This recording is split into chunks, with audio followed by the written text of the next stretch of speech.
One Kawan TV1.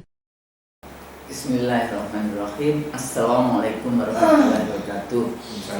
Alhamdulillah bisa bertemu kembali dengan para pemirsa IC So, terima kasih sudah dengan sabar gitu ya, membersamai kami. Saya Husnul Maria bersama sahabat saya Dr. Iksanuddin Nursi di dalam percakapan dua scholars di dalam konteks itu.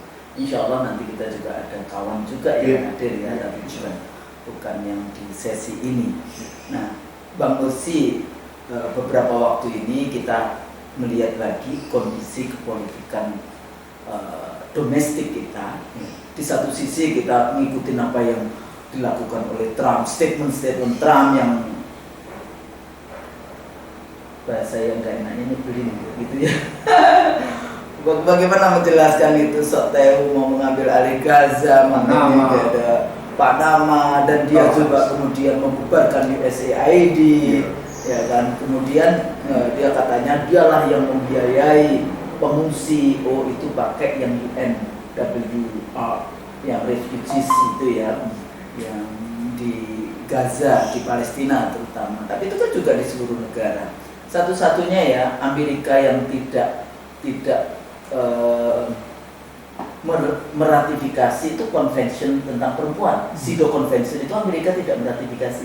Jadi waktu saya pernah jadi pembicara di Guadalajara di Meksiko, 105 negara waktu itu. Banyak sekali pertanyaan, bahkan statement yang teman-teman itu maunya kita menuntut Amerika untuk meratifikasi isu perempuan konvensi CEDAW, tapi saya orang yang waktu itu tidak setuju, nggak perlu. Kenapa? Karena Amerika itu sudah mendominasi seluruh lini bidang-bidang yang ada di UN, kecuali isu perempuan. Jadi kalau dia juga meratifikasi, dia juga akan semuanya isu di United Nations akan diambil alih, didominasi oleh Amerika. Tapi karena memang kalau kita bahas tentang keuangan dan sebagainya, memang Amerika banyak membiayai juga kegiatan-kegiatan di United Nations. Nah, kembali kalau kita balik lagi ke Indonesia, ini nanti bahasan tersendiri ya, bagaimana sebetulnya makanya kalau kita mengharapkan United Nations bisa internal demokrasi di dalamnya, ya masih jauh. Mustahil. Walaupun proyek Amerika selalu mengatakan proyeknya demokrasi, membuat negara-negara dunia ketiga seperti Indonesia demokrasi dengan third wave democratization, demokrasi gelombang ketiga pertengahan 90-an gitu ya. Jadi sebentar supaya tidak lupa.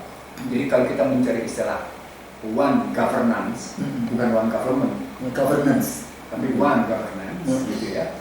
Itu pada United Nations itu sesuatu yang nampaknya seperti pungguk merindukan bola. Mustahil gitu ya. Jadi ini juga mengingatkan kita semua kayak gitu ya, bagaimana komunitas global. Makanya seringkali saya kalau melihat pengelompokan kayak G20, kayak MDCR kayak gitu, saya ngomongnya geng global. Geng bu, kayak kriminal kayak gitu. Iya, geng kayak gitu. Nah, jadi balik ke dalam negeri, ternyata juga carut marutnya juga luar biasa. Baru beberapa hari yang lalu kita ada isu galon 3 kilo sampai ngantri nggak boleh dan sebagainya. Ada yang meninggal itu ya. Kalau urusan ini adalah kebijakan yang berhubungan dengan kepentingan ibu-ibu, kepentingan dapur gitu ya. Jadi jangan berpikir separuh dari penduduk Indonesia ini adalah perempuan. Jadi kalau dan yang biasanya fungsi domestik yang ada ini ibu-ibu. Jadi kalau kebijakannya rezim Prabowo ini, rezim PS ini tidak memperhatikan ibu-ibu, ya mak pendukung PS juga bisa teriak kan di dalam konteks itu. Tapi Bang, kalau kita lihat di dalam konteks ya framework kebijakan publik kayak gitu ya, ini kan seringkali diambil oleh memang S2 kebijakan publik aja di ekonomi fakultasnya ya. Terus kemudian fakultas administrasi ya. Nah ini yang saya kritik, karena kalau di administrasi itu kecenderungannya adalah birokrasi yang menentukan kebijakan publik. Nah sementara public policy itu adalah is political. Ya, jadi kenapa pilihannya subsidi ditarik? Kenapa pilihannya? Ini ada juga nih, saya lagi kesel nih sebetulnya sama Menteri Transportasi. Kenapa? Ya jadi yang namanya kereta api ternyaman Argo Anggrek itu sudah sangat lama, ya, sudah sangat lama. Itu yang namanya Argo Anggrek itu berhenti ada hubnya Pekalongan, Bojonegoro. Jadi Bojonegoro itu kan ada hubnya Babat, rumah saya, Tuban dan sekitarnya, Cepu dan sekitarnya. Nanti Pekalongan juga kayak gitu. Ini ditarik sejak 1 Februari, ditarik lagi oleh negara. Katanya oh dulu ya kayak gitu. Artinya apa? Kalau negara itu sudah memberikan kenyamanan dengan public services, public services itu day to day politics, itulah tugas dari negara. Kebijakan publik itu, sudah nyaman. Itu mandatory. Ya, jangan ditarik. Ya sama juga dengan LPG 3 kilo. Jangan juga yang namanya apa biasanya subsidi. Ya. Kalau saya lebih baik disubsidi pendidikan gratis, kesehatan gratis, gitu ya. Transportasi publik. Ini transportasi publik. Jadi sekarang itu cuma Jakarta, Cirebon, Semarang, Surabaya. Sehingga kami yang sudah menggunakan mungkin 30 tahun menggunakan Argo Bromo, Argo Anggrek yang biasanya naik dan turun di Bojonegoro nggak bisa lagi. Nah itu artinya apa? Padahal saya termasuk orang yang setiap bulan harus pulang karena ada ibu di kampung kan, yang saya naiknya dari Bojonegoro. Bukan ada bungkus di Babat ada, tapi 10 jam. Sementara ini 6 jam 40 menit kayak gitu kan, bagi kita yang ya udah kita bayar lebih tinggi tapi kita terpotong dengan jam dan suspensinya baik. Sembrani ada, tapi itu pun dikurangi. Ya dikurangi, yang biasanya Bojonegoro Lamongan pasti berhenti, sekarang enggak. Bojonegoro berhenti, Lamongan enggak. Lamongan berhenti, enggak tahu Bojonegoro berhenti atau tidak. Nah, berbagai macam kebijakan yang ini Pak Prabowo ya, kita sebagai rakyat jangan terus-menerus lah dibawa ke arah berbagai persoalan. Ini pribadi, tapi menurut saya ini juga bagian dari yang disebut delivery services, pelayanan kepada publik, day to day politics. Nah, yang kemarin juga kali ini benar nggak sih sebetulnya, kita sudah bahas ya sebelumnya tentang pagar laut, bagaimana laut kita dipakai dengan bahu, ada lagi yang juga tapi ini semua reklamasi, hampir semua kota-kota pantai itu semua dari reklamasi. Cuma persoalannya siapa yang mendominasi reklamasi di Jakarta? Berarti kan Banten sampai Jawa Barat, DKI ini 3 provinsi. Kalau reklamasi di Palu misalnya, itu tol cantiknya luar biasa. Waktu saya ke sana, ngapain sih reklamasi telur yang kayak gini, tanah seperti ini, merusak lingkungan, merusak flora fauna, merusak biological diversity, dan mengembalikan lingkungan seperti itu kan nggak bisa setahun, 2 tahun, 10 tahun, 20 tahun. Itu bisa ratusan tahun yang namanya pengrusakan yang seperti itu. Ya, jadi ada isu galon untuk rakyat, kemudian IKN ditutup, guru-guru ini juga, guru-guru atau dosen ya kemarin itu? Dosen demo karena nggak ada, ini walaupun saya juga dosen, tapi ya secara kelembagaan ya wajar saja mereka mempertanyakan itu, karena kan kadang-kadang kalau kita lihat ya dosen misalnya, dosen ini kan ada misalnya kalau profesor tuh bang, itu ada dana yang diberikan kepada profesor, makanya orang bagaimana caranya bisa mendapatkan profesor karena nanti gajinya ditambahkan, gitu kan. Tapi apakah gaji ditambahkan kemudian beban ditambahkan? Enggak. Jadi gak fair juga. Di departemen coba dicek ya yang dosen-dosen di departemen Anda. Apakah Anda yang doktor yang mungkin gak pernah naik pangkat, kemudian dengan yang profesor, beban kerja mengajar itu lebih banyak siapa? Beban kerja membimbing itu apakah kemudian kalau profesor, apalagi kalau kemudian merasa sudah profesor kemudian ngajar juga, aduh sakit deh saya pulang ya, yang kayak gitu-gitu bagaimana?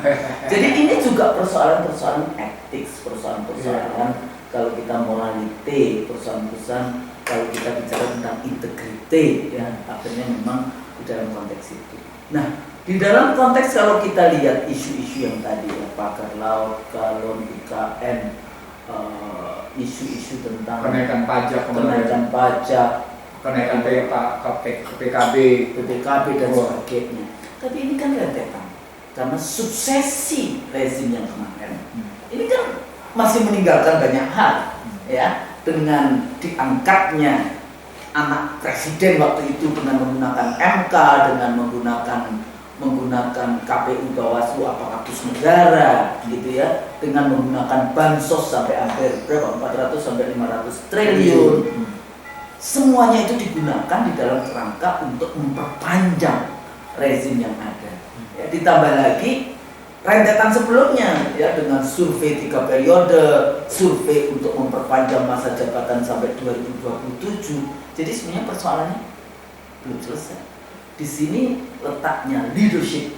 Di video sebelumnya kita bahas waktu itu ya, menunggu kepemimpinan Prabowo gitu. Ini rentetan seperti itu.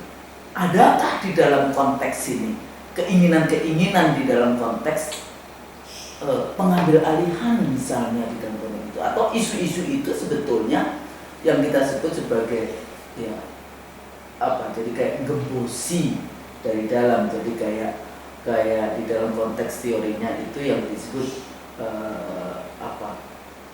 political decay, pembusukan dari dalam. Ya, istilahnya teorinya kan political decay. Ya, jadi pembusukan dari dalam lembaga.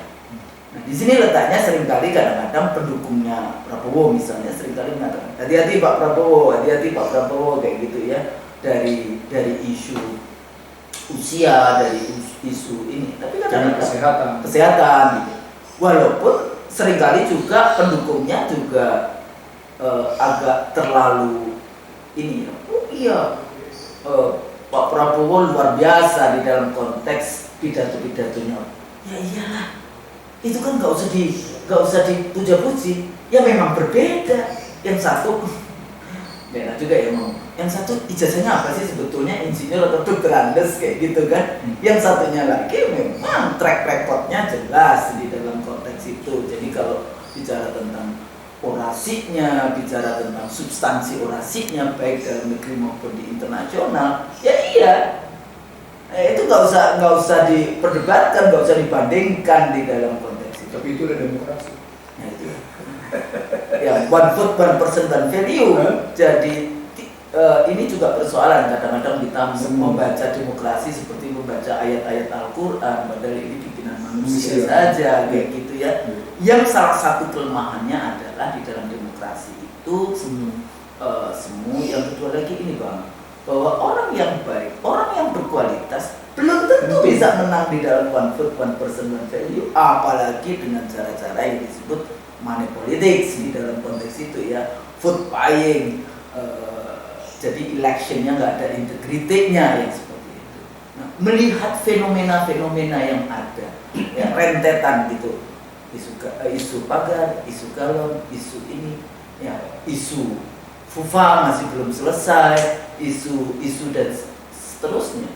Ya, sementara teman-teman yang aktivis itu juga disibukkan dengan isu PSN, dan sekarang rentetannya kan PSN, kemudian pagar laut. Adakah ini sebetulnya power struggle yang tadi political decay di dalam, dan bagaimana kita melihatnya, dan nanti kita lihat sejauh mana sih sebenarnya dampaknya.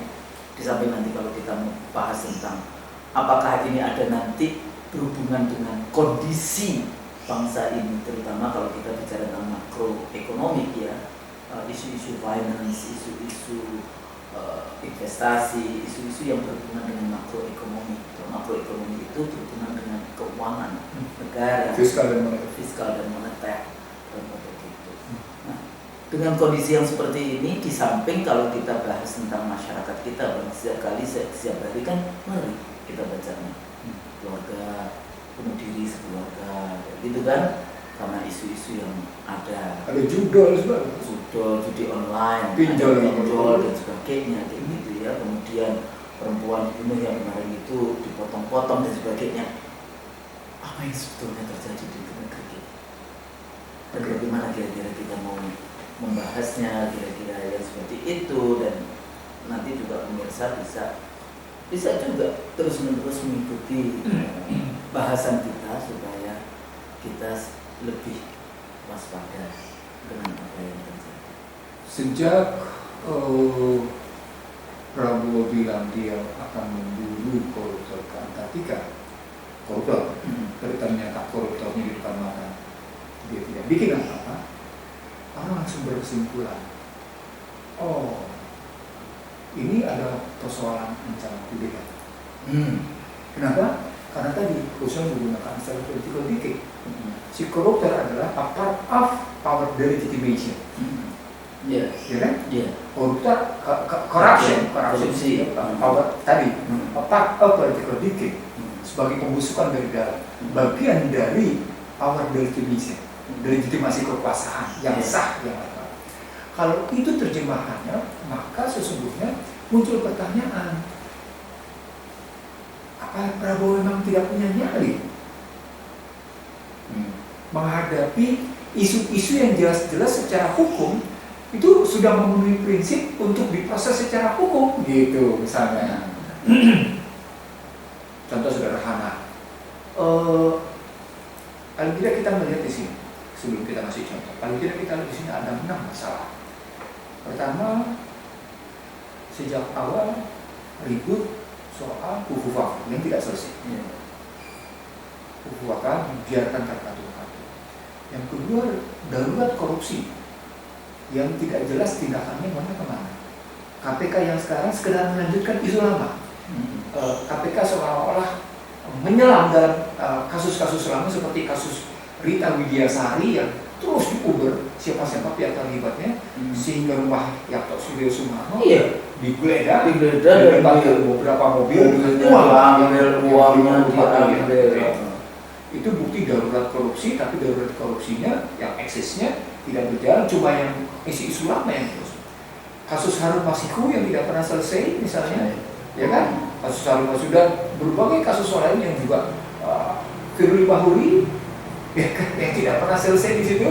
Kasus buku merah yang hilang tenggelam ke karuan, orang ingat semua. Terus masih berkuasa itu semuanya. Gitu. Makanya Indonesia masuk dalam posisi darurat korupsi.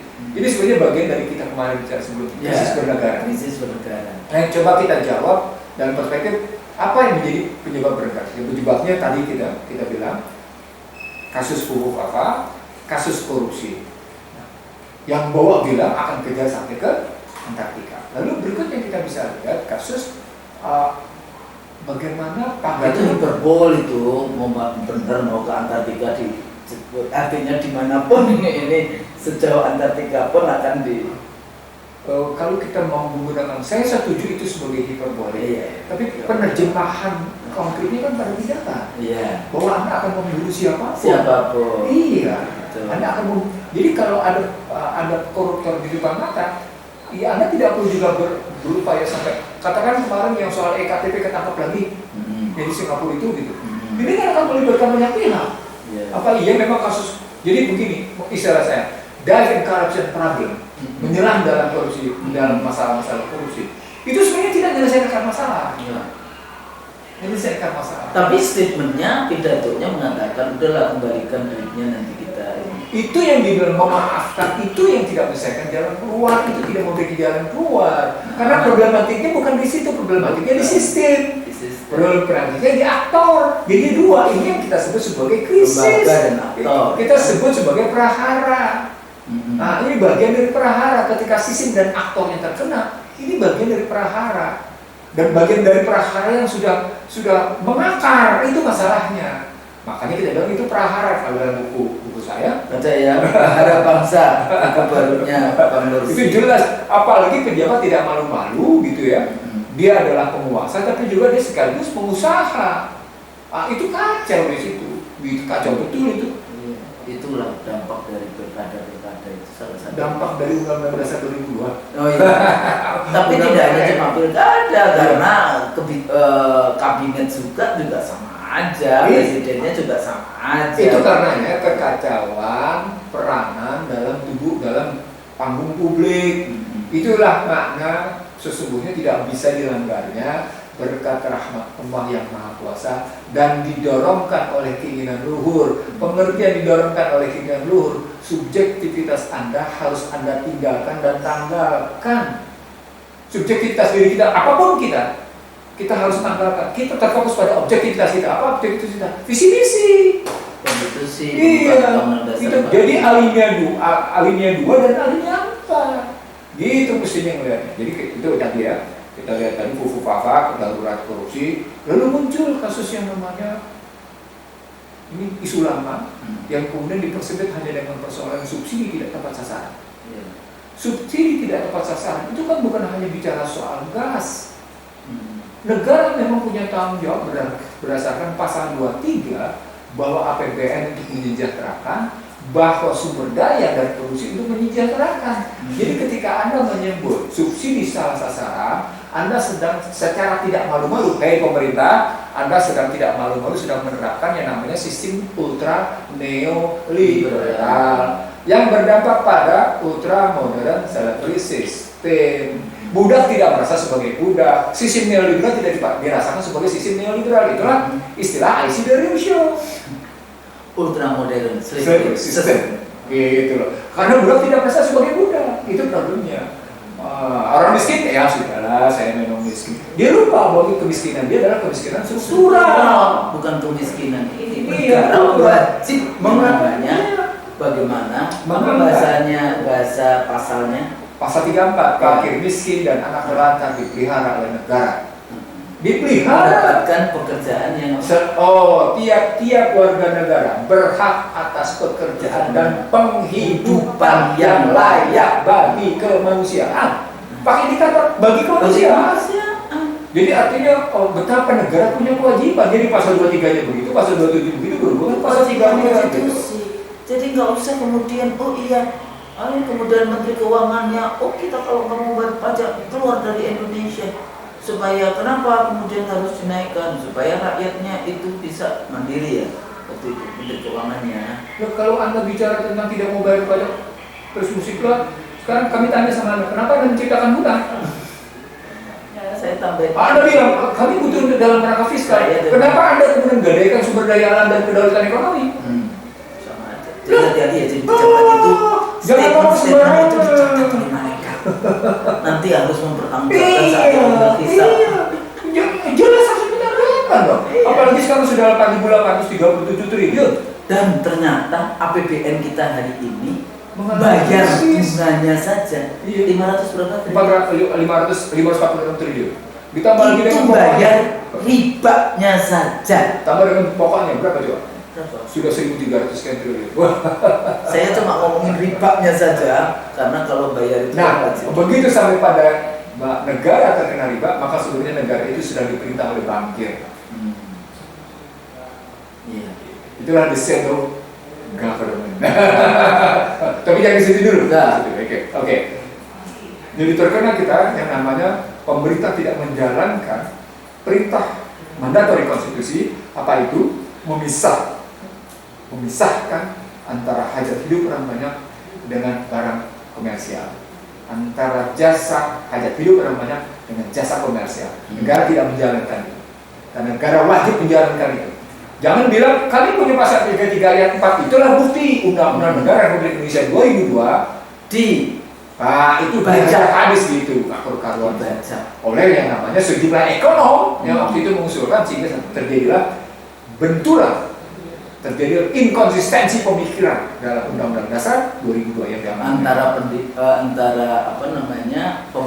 dengan batang tubuhnya itu pasal 3 ayat 4. Dan ternyata yang lebih eksis dihidupkan oleh para korporasi karena berhubungan dengan pasal 6A ayat 2 terjadilah kudeta korporasi. Nah, di sini muncul pagar laut. Jadi bukan hanya problemnya namanya pemerintah tidak memenuhi prinsip-prinsip mandatori itu. Pagar laut atau reklamasi itu pada akhirnya menunjukkan ada problematik dalam tata ruang. Nah, tata ruang itu adalah hajat hidup orang banyak. Jadi negara tidak boleh semena-mena mengatur-ngatur tata ruang tanpa berpikir tentang public benefit. Tanpa berpikir public benefit. Kalau tadi usul bicara tentang kebijakan publik, maka memang ada 7P. Ada 7P. Ketentuannya ada 7P. Yang pertama, prosedural legal konstitusional. Ya, betul. Legal konstitusional. Jadi prosedural legalnya kayak gimana, konstitusionalnya mengaturnya kayak apa? Jadi hukumnya seperti apa? Iya. Tapi itu nggak cukup. Nggak cukup. Masuk yang kedua, Anda harus bicara secara profesional. Tidak boleh tidak, Anda harus profesional. Ya. Yang ketiga, Anda harus bicara proporsional. Harus pada tempatnya. Tapi 3P ini harus ditutup lagi yang disebut dengan prudensial. Suka tidak suka Anda harus bicara. Kenapa harus hati-hati? Agar setiap kebijakan yang Anda munculkan, yang Anda lakukan, minim pihak yang dirugikan. Kan setiap kebijakan tidak mungkin memenuhi hasrat semua orang. Tapi yang dibela itu seharusnya yang lemah. Iya. Bukan membela yang kuat. Nah, karena itu kata kunci berikutnya itu negara, fungsi negara. Karena itu fungsi P kelimanya jadi public domain. Nah, di sini public domain kata kuncinya. Nah, setelah itu public domain tidak cukup. Apa berikutnya? Prosperity. Ya, untuk kesejahteraan siapa? People prosperity. Judulnya people prosperity. Jadi bukan cuma publik kan ini kan terlampau luas. Tapi ketika masuk dalam kategori people prosperity, di situ muncul pada rakyat jelata, kesejahteraan rakyat negara Republik Indonesia. Gitu. Bukan rakyat TKA yang datang dari Cina, ya, yang dengan investasi yang harus tanda tangan juga kan, dengan tenaga kerjanya dari mereka, itu baik legal maupun ilegal itu pada dasarnya. Dikunci tadi yang sudah kita bicarakan, tadi kan sudah 6 tuh. Dikunci oleh public benefit. Jadi people prosperity dijawab dengan persoalan bahwa sesungguhnya itu memberikan manfaat kepada siapapun. Nah, itu disebut dengan public benefit. Jadi selain ada keberpihakan, dikunci dengan persoalan kesejahteraan, dikunci dengan yang namanya public benefit. Itulah 7P. Jadi seluruh kebijakan pemerintah yang melaksanakan sumpah jabatannya, melaksanakan amanahnya, melaksanakan mandatory konstitusional, itu pada akhirnya menjalankan 7P. Nah, itu karenanya ilmunya bukan cuma sekedar ilmu administrasi. Ilmunya bukan sekedar ilmu politik, tapi juga ada ilmu ekonomi makro. Yang makronya sendiri harus merupakan agregasi dari ekonomi mikro gitu. Apa poinnya? Tapi di mana Anda harus punya profesional, Anda harus punya kompetensi cukup, Anda harus punya skill cukup untuk mengelola. Itu karena jangan pernah memberikan jabatan bukan pada ahlinya. Maka ketika jabatan itu diterima bukan pada ahlinya, hancur. Wa idza buliyal amru ila ghairi ahli fantadrisa. Di situ. Artinya ketika diserahkan segala sesuatu kepada ahlinya, kata ahlinya itu udah ada 2 husnul. Apa itu? Selain 5P, selain 7P tadi yang menunjukkan keilmuannya, itu satu tuh butir tuh. Artinya dia syarat dengan keilmuan sehingga dia bisa menjalankan 7P. Ulang, dia syarat dengan keilmuan sehingga dia bisa menjalankan 7P. Hal yang keduanya apa? Keimanan. Ya karena tidak cukup keilmuan itu. Takutnya pada siapa? Takutnya pada polisi pula. Artinya kalikong sama polisi ya sudah. Artinya kekuatan intelektual dia diikuti dengan kekuatan keagamaan karena kekuatan intelektual basisnya adalah moral. Dan moralnya adalah moral keagamaan, bukan sekedar moral sosial, karena moral sosial namanya etika. Jadi, nah, di sini kita bangun cara berpikir kita bahwa kita dalam rangka menjawab visi dan misi, dan karenanya kita tidak menyalahi sumpah jabatan. Ketika Anda bilang subsidi sasarannya tidak tepat, sasaran tidak tepat itu, subsidi salah sasaran, subsidi tidak tepat sasaran, pada hakikatnya Anda sedang menyalahi sumpah Anda. Ulang. Ya. Anda sedang menyalahi sumpah jabatan Anda. Jadi ketika seluruh pejabat tidak perlu siapapun dia. Ulang, tidak perlu siapapun. Ketika menyatakan subsidi tidak tepat sasaran, maka Anda sedang menunjukkan kepada publik dan kehadapan Allah Subhanahu wa taala bahwa Anda sedang menyalahi sumpah. Disitulah peluang kudeta. Kenapa peluang kudeta terjadi? Karena kelihatan Anda punya kekurangan modal finansial. Maka modal finansial melakukan invasi. Itulah berlaku yang kita bilang berkali-kali 7I. Bahwa modal ketergantungan pada impor itu adalah 7I. dia inovasi, dia intervensi, dia interferensi, dia infiltrasi, dia indoktrinasi, ya kan? Ya. Dia lakukan intimidasi, lalu terakhir akibatnya terjadi instability. Wah, dan itu terjadi sekarang depan mata kita. Itulah pada hakikatnya. Ketika sebuah negara tergantung pada kekuatan finansial dari luar dirinya, dari luar negara, dari luar dirinya, tidak perlu domestik atau tidak perlu pembeli asing. Kekuatan finansialnya tergantung dari luar dirinya. Yang kedua, ketika ketergantungan impor itu tinggi, maka pada hakikatnya negara terbuka menyatakan diri, silakan kudeta. Itulah yang saya sebut sebagai kudeta korporasi. Tapi memang kalau kita lihat memang hegemoni kapitalisme dunia maupun hegemoni kapitalisme domestik itu selalu berbicara tentang bagaimana dia bisa menguasai. Ya, jadi dengan pasal-pasal kan semua undang-undang yang produk dari rezim reformasi ini kan arahnya memang industri kapitalisme. Mau kita bicara tentang isu COVID, mau bicara tentang undang-undang omnibus ketenaga kerjaan. Ya. Saya dari waktu bikin rancangan diundang di banyak acara waktu itu, saya selalu mengatakan siapa sih ini sebetulnya yang merumuskan ini. Anak-anak muda merasa sudah dilibatkan kayak gitu kan, bangannya senang hati. Anda cek siapa di balik ini semua. Walaupun saya waktu itu juga udah tahu gitu ya. 1 dari 9 naga di situ di dalam konteks ini. Terakhir adalah undang-undang kesehatan yang kita bahas, yang Pak Mursi juga bahas tentang One Health Policy dengan segala macam isu farmasis, isu Big bio, laboratorium, biological war, kayak gitu ya, menggunakan vaksin dan sebagainya. Ini bagian dari yang namanya hegemoni kapitalisme global di dalam konteks itu yang sudah intervensi. Jadi kata siapa bahwa utang itu tidak akan menjerat leher kita di dalam konteks kita kalau tidak pinter-pinter di dalam bahasanya kan. Apakah kita merdeka? How far that you can say no dan kemudian melakukan sendiri apa kebijakannya. Kayak salah satunya Bang, ini statement terakhir Trump kan urusan BRICS nih. Nah, PS kan masuk ke BRICS ya, dengan banyak pendukung-pendukungnya bangga. Kita udah bahas jauh sehari kan waktu itu BRICS gitu ya, di dalam konteks itu. Nah itu kan apakah dia akan bisa jadi apa namanya avenue untuk. Tapi India nggak mau ada BRICS, sama tahu sendiri India nggak mau. Karena memang India merupakan proksinya Washington. Ya, mana India ini walaupun dia kadang-kadang sepertinya dekat dengan Moskow, tapi sebetulnya dia proksi Washington di dalam konteks, apalagi harus menghadapi Pakistan, ya di situ juga Afghanistan gitu ya di dalam konteks ini. Ini kan global politicsnya, regionalismnya itu juga mempengaruhi bagaimana kekuatan-kekuatan Amerika di wilayah itu. Jadi, nah ini juga penting untuk dipahami. Tapi balik lagi Bang kepada yang tadi.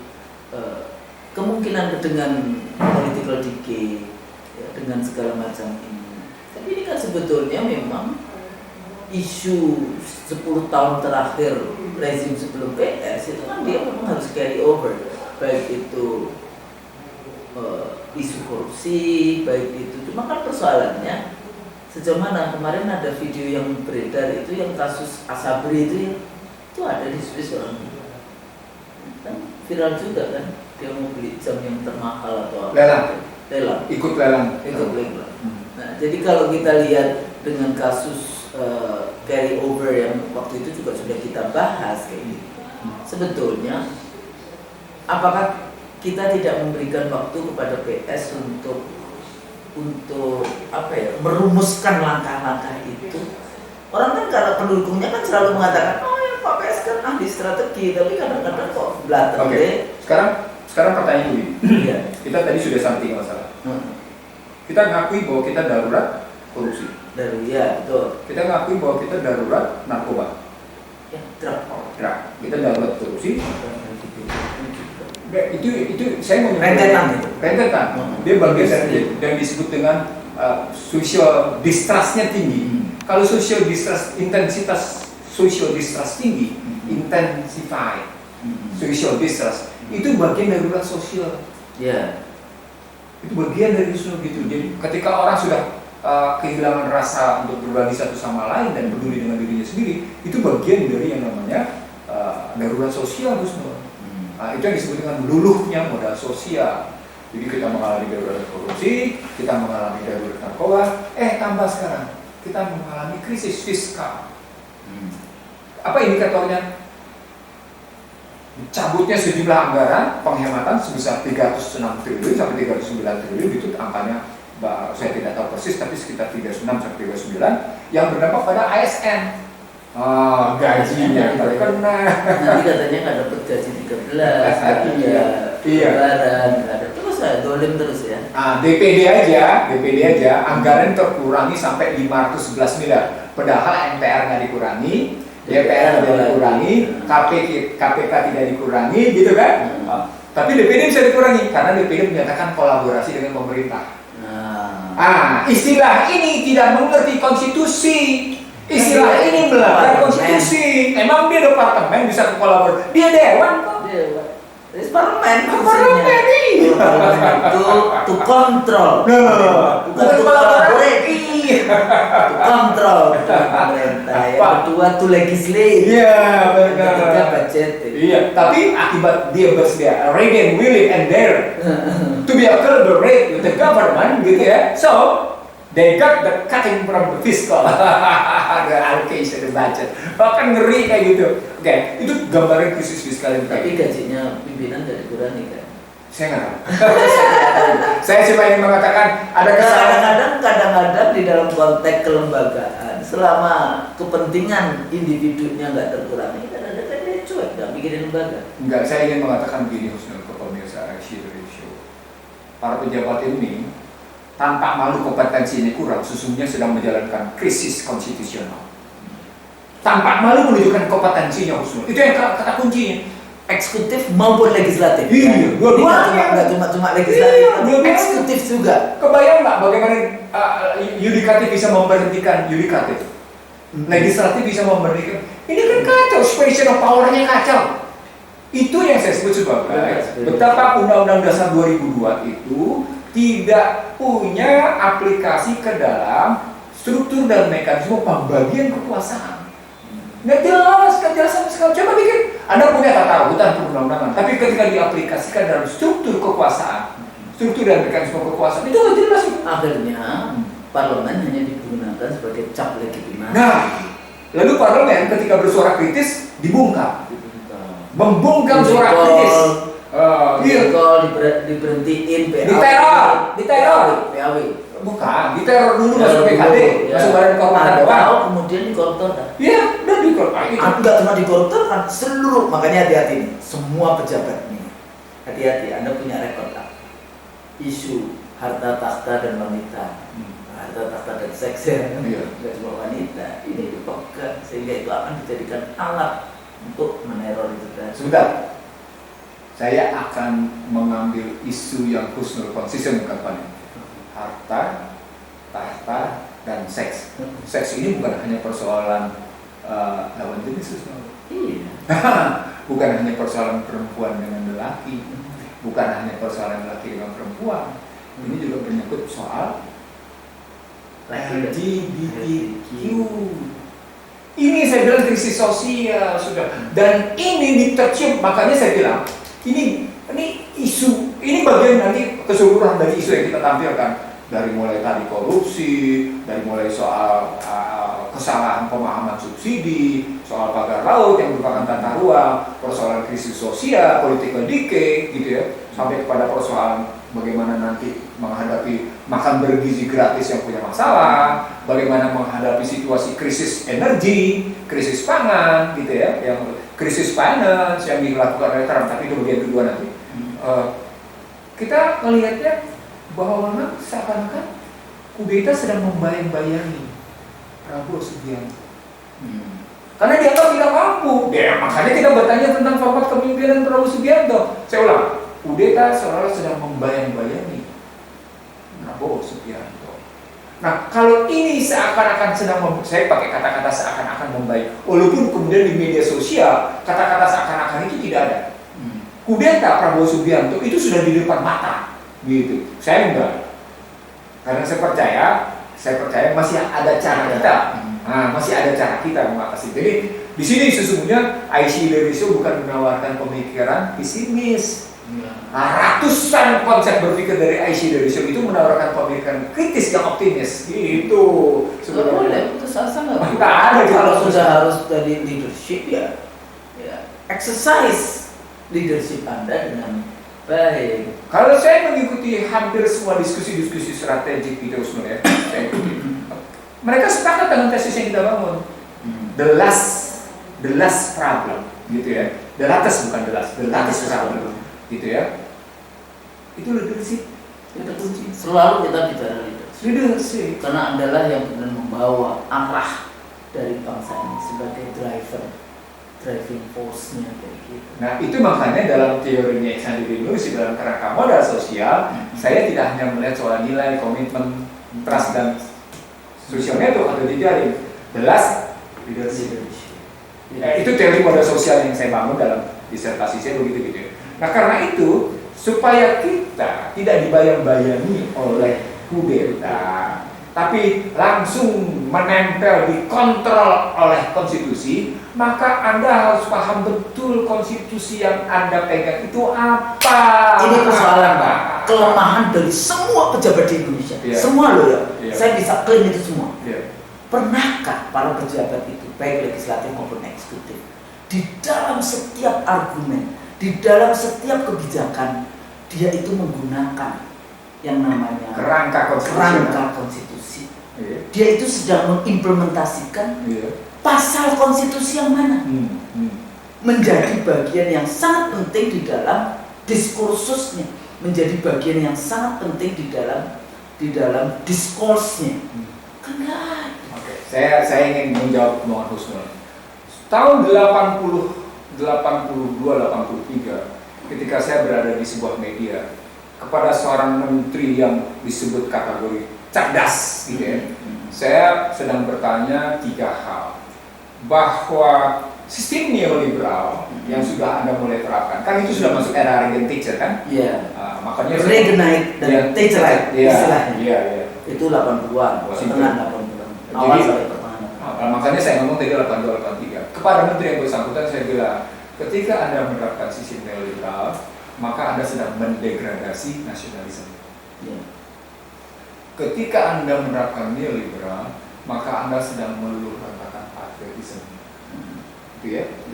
Itu 3. Ketika Anda sedang melakukan neoliberalisme, maka Anda sebenarnya sedang membuka diri untuk didominasi pihak lain.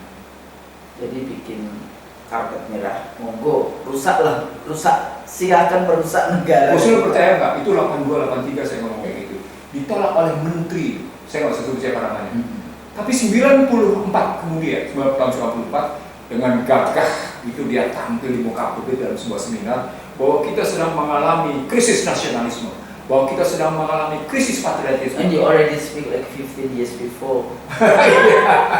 Dia sudah ngomong 15 tahun yang lalu kayak gitu. I said so kayak gitu. I told you so kayak gitu. Justru saya tanya di forum itu, bukankah Anda sudah saya ingatkan? Iya, ini saya mau jawab. Iya, tapi kan Anda bukan siapa-siapa, saya menteri. So, nah, yang saya mau bilang sama Husnul adalah apa yang khusus bilang tadi tentang betapa pentingnya para pejabat di eksekutif dan di legislatif untuk memahami konstitusi, itu mereka tidak peduli. Kenapa? Karena mereka bilang, Husnul siapa? Saya Deddy Nursi siapa? Gua kan menteri. Ya tapi kan nggak apa-apa. Kalau kita sih dosen. Bukan. Kita nggak apa-apa. Tapi itu keampuhan kekuasaan. Saya mau bilang begini Husnul. Saya tersenyum ketika saya berhadapan dengan seorang jubir kepresidenan ketika saya sebut tentang betapa pentingnya soal subsidi gas, subsidi minyak, gitu ya. Itu memperbaiki undang-undang migas yang Anda tidak pernah selesaikan. Betapa pentingnya Anda kembalikan ke dalam pasal 33. Belum deh, betapa pentingnya Anda bicara tentang PP, tentang pendistribusian. Ya itu lagi, tapi mereka itu cuma pakai yang pasal 33 ayat 4-nya demokrasi. Artinya wajah demokrasi di dalam ekonomi itu namanya wajah kapitalisme, liberal dan neoliberal. Jadi kalau kita bicara tentang liberal neoliberal itu wajah politiknya demokrasi, wajah ekonominya kapitalisme, wajah sosialnya individualisme. Iya, karena itu gini Husnul, saya kenapa akhirnya Prabowo sendiri saya lihat dalam sebuah situasi yang menyedihkan. Apa yang saya sebut sebagai menyedihkan? Kok dia bisa dituding oleh masyarakat sebagai perpanjangan Joko Widodo? Satu. Apa yang dikatakannya? Ya kan sejumlah kabinetnya adalah ya. Itu yang sebagai satu indikator mesin politik dalam konteks political decay. Terjawab sudah. Kalau sudah terjadi political decay, bukankah itu bagian dari kudeta? Iya. Itu kata kuncinya Husnul. Jadi ketika kita sadari itu sebagai bagian dari kudeta, maka Prabowo Subianto harus mengambil sikap, harus punya tindakan. Tanpa tindakan, dia menyetujui untuk dikudeta dong kalau kayak gitu. Iya, reshuffle gitu. Tapi kalau reshuffle yang kemudian rekrutmennya juga cap-cip-cup. Nah, kalau kita menggunakan bahasa sederhana, kan Husnul menggunakan 3 istilah. Rekrut, select, elect. Gitu kan? Husnul menggunakan rekrut, select, elect. Gitu kan? Husnul menggunakan 3 istilah. Kalau saya menggunakan istilahnya dalam rangka rekrut, select dan elect ini sebenarnya dikunci dengan apa yang disebut dengan kompetensi. Tapi tidak cukup dengan kompetensi. Filternya apa? Filternya adalah indeks pribadi umum. Yang kedua, integritas, jenjang karir. Yang ketiga, kinerjanya apa? Nah ini 3 variabel ini, Husnul, ada 39 indikatornya. Apa poinnya? Anda tidak sekedar merekrut berdasarkan kuantitatif, akomodatif. Kan yang dilakukan oleh Prabowo Subianto adalah akomodatif, kuantitatif.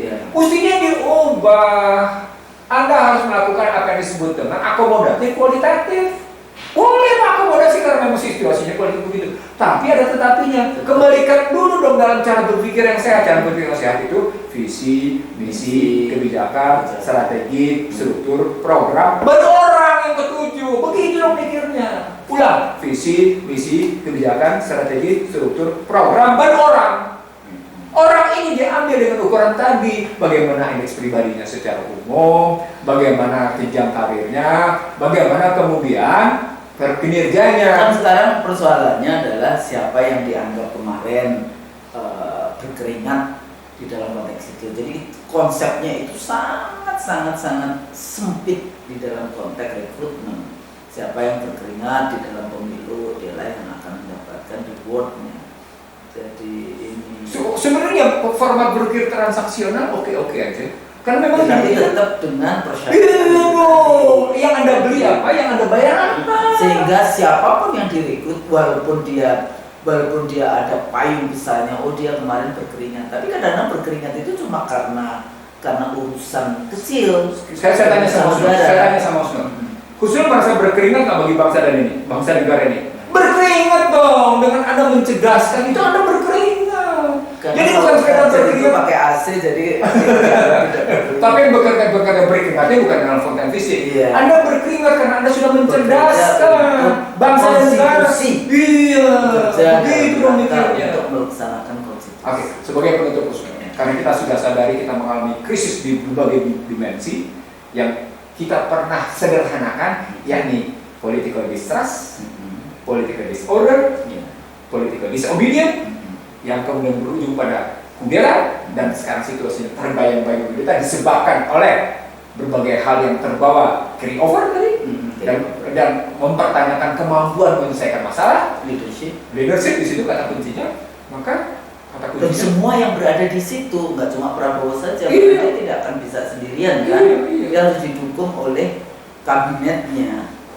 Sejauh mana dia bisa leadership dan tidak direcokin juga oleh misalnya orang-orang penjilat yang ada. Nah, di situ berarti reshuffle bukan satu-satunya jalan keluar. Reshuffle. Jadi tagih janjinya adalah seperti yang kita bilang, tagih janjinya adalah sampai seberapa jauh Anda memegang komitmen pada konstitusi.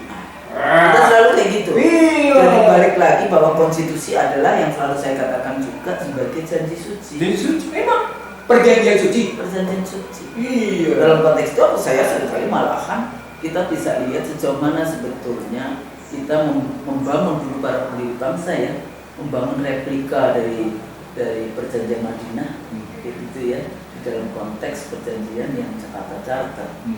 Ini yang Jakarta Charter karena masih ada 7 kata yang kemudian dicoret itu.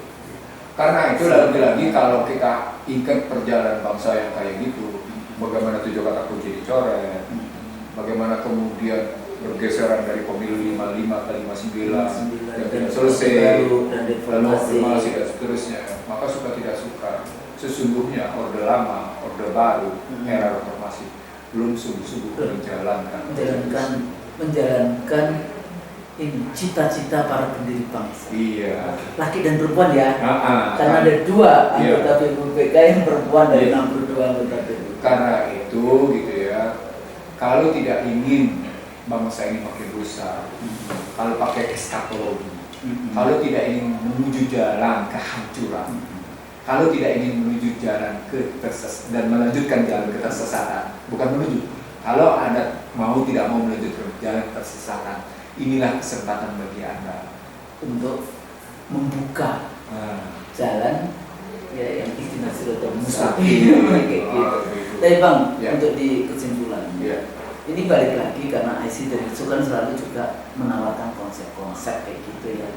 Kita selalu berbicara kontestasi, kita selalu bicara tentang liberalisme, neoliberalisme, kapitalisme, ya konsep-konsep cara pandang paradigma Barat sebetulnya ya.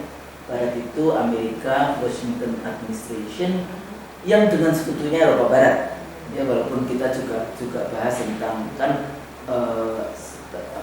pilar-pilar itu dengan Moskow dan Beijing, tapi yang negara-negara dunia ketiga yang musuh country seringkali kita tidak bahas. Nah, di dalam kenapa sebetulnya kontestasi peradaban, kalau tadi eskatologis, kontestasi peradaban ini menjadi semakin menarik nanti. Ya, sejauh mana nanti diskursus yang kita bangun dalam kenapa sih Barat itu sebel banget ya 9/11, kemudian war on terror, deradikalisasi, Islamophobia karinya ke arah sana.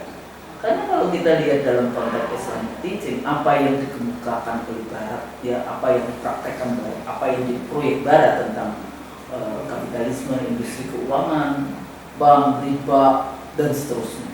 Kemudian industri seks komersial, narkoba, judi, dan seterusnya. Industri entertainment yang itu juga merusak sebetulnya, ya, merusak dari cara akhlak kita kayak gitu dan seterusnya. Itulah sebetulnya fondasi dari bangunan materialisme mereka. Sementara semua itu sebenarnya dilarang oleh Islam. Apa poinnya? Jadi poinnya ini. Poinnya adalah walan tata kaya. Sebelum ala takabir ala minata. Walan tata kaya suara minata takabir ala minata. Tidak akan rela sebelum kalian mengikuti sampai dengan peluang itu sekali. Apa poinnya? Seperti yang dikemukakan oleh Peter Hegseth bahwa American Crusaders itu akan terjadi. Peter Hegseth menulisnya American Crusader 2020. Nah di dalamnya itu tentang bagaimana American Crusader itu perang salib. Itu sebenarnya bisa dilihat pada Al-Baqarah 120. Artinya kalau sudah sampai di situ, bangsa ini adalah bangsa yang menawarkan perdamaian dunia. Jangan pernah bicara perdamaian keluar. Kalau di dalam saja Anda tidak berdamai. Pancasila itu Masya Allah. Nah, karena itu saya mau bilang nih Husnul sebagai muda saya, karena sekarang posisinya di bayang-bayang kedeta, itu kan artinya konflik. Iya. Tidak ada chaos yang kita selalu bahas itu. Iya. Maka Prabowo harus menyiapkan jalan keluar dari sebuah ketersesatan. Penguatan itu tadi, penguatan yang harus dilakukan kayak gitu. Jadi Jangan cuma sekedar siapa menjilat kemudian dikasih reward. Iya. Jadi artinya sebagai penutup, saya ingin berbagi pada bahwa kudeta bukan hanya fisik sesungguhnya, bisa juga kudeta pemikiran. Yang terjadi 2002 itu kudeta pemikiran, kudeta konstitusional itu terjadi. Nah ternyata setelah muncul kudeta konstitusional terhadap Undang-Undang Dasar NKRI yang kemudian menjadi Undang-Undang Dasar NRI, tidak hanya uang gitu ya, dia terus-menerus mengalami kudeta yang disebutnya kudeta sosial, disebabkan oleh kekuatan kudeta korporasi dan ekonomi. Iya, kudeta korporasi itu tadi. Ini yang wajib diselesaikan oleh siapapun yang punya sumpah jabatan. Karena kata-katanya adalah demi Allah saya bersumpah, kan begitu, memegang teguh konstitusi dan menjalankan seluruh-seluruhnya perundang-undangan. Konstitusi mana yang Anda pegang? Konstitusi mana yang Anda pegang? Gitu. Kalau pakai konstitusi negara Republik Indonesia 1945 yang berarti Undang-Undang Dasar 2002, ya Anda sedang menjalankan ketersesatan. Itu ya. Ketersesatan. Dan kudeta dengan kudeta akan terus terjadi, dan itu diindikasikan karena kekuatan modal menentukan kemana perjalanan bangsa ini. Itu yang mesti diatasi. Jadi kudeta bisa diatasi jika kudeta finansial, kudeta korporasi itu ya diatasi. Sepanjang itu tidak bisa diatasi, maka kudeta korporasi, maka kudeta konstitusi akan terus-menerus berjalan terhadap siapapun yang berkuasa. Kenapa? Karena kekuatan modal yang menentukan. Itu kata itu sebenarnya tesisnya Marx. Nah, mode of production, siapa yang menguasai mode of production? Kalimatnya production, artinya pada barang. Sebenarnya semuanya. Iya, pada barang. Tesis Marx ini, saya ingin mengatakan, ini menarik kalau sudah sampai di sini. Usul memancing pemikiran saya untuk protes terhadap cara berpikir Marx. Marx itu mencoba membangun sosial di satu sisi dengan mengatakan kapitalisme akan hancur. Ya, tapi diperpanjang dengan kolonialisme. Berpanjang dengan kolonialisme. Tetapi sesungguhnya ketika kalau Marx itu melihatnya secara fair tentang kekuatan produksi, gitu ya, ini disertasi saya. Kekuatan produksi itu pada akhirnya adalah kekuatan produksi sosial. Artinya kekuatan finansial adalah kekuatan sosial, maka tidak akan terjadi itu pergeseran seperti itu. Kenapa? Karena dia statusnya imbang, karena dia statusnya sinergis, karena dia statusnya akomodatif. Itulah yang dikehendaki oleh ekonomi konstitusi. Jadi untuk melawan pemikiran Marx, untuk melawan kapitalisme, untuk melawan berpikir itu ada, bisa dibuat. Nah, kita ya makanya itu kan menarik Pancasila yang sebetulnya sila pertamanya adalah ketuhanan yang Nah, sebagian orang menyebutnya sebagai ekonomi Pancasila, tapi sayangnya mereka tidak punya teorinya. Nggak ada. Iksan Indonesia punya. Maksudnya ekonomi konstitusi kan? Iya, Iksan Indonesia membuatnya, gitu loh. Dan merupakan jawaban terhadap bagaimana sesungguhnya ancaman dari kudeta dari berbagai macam bentuk. Jadi sekali lagi, isu kudeta yang sekarang muncul ini itu disebabkan karena kita berada di jalan yang sesat. Itu kan. Jadi kita harus kembalikan. Iya. Mari kita memikirkan itu, ya, kita muhasabah juga, kita pikirkan juga, kita pelajari terus. Iya. Ya insya Allah melalui dialog conversation, our conversation, IC terus conversation to scholars ini mudah-mudahan nanti akan ketemu gitu ya. Dan ini sebagai early warning. Iya. Jadi ada yang mengatakan kalau Anda nggak ngerti ya nggak apa-apa, dengarkan aja kayak gitu. Kan ada yang ngomong baca buku saya lah. Dengarkan ya. Tapi kan kita lebih banyak yang disebut oral culture. Itu problematik Usno. Masalah. Saya sebentar sampai di sini saya ingin berbagi sedikit aja Usno. Kalau mengambil metode pembelajaran bangsa, sesungguhnya yang terjadi pertama adalah dibacakan. Ya. Apa yang dibacakan? Konstitusi. Setelah dibacakan, konstitusi membacakan. Karena dilakukan oleh setelah dibacakan, dicatat.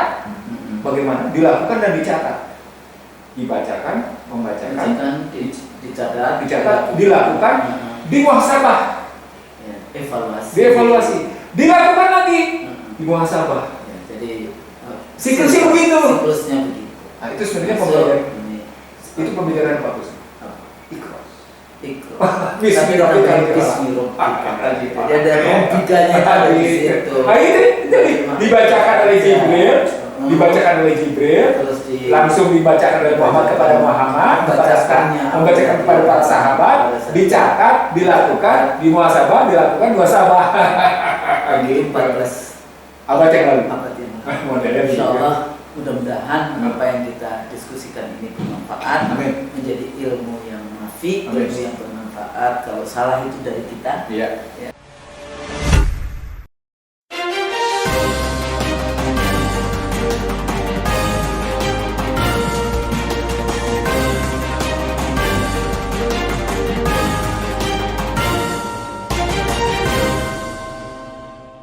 One Kawan TV 1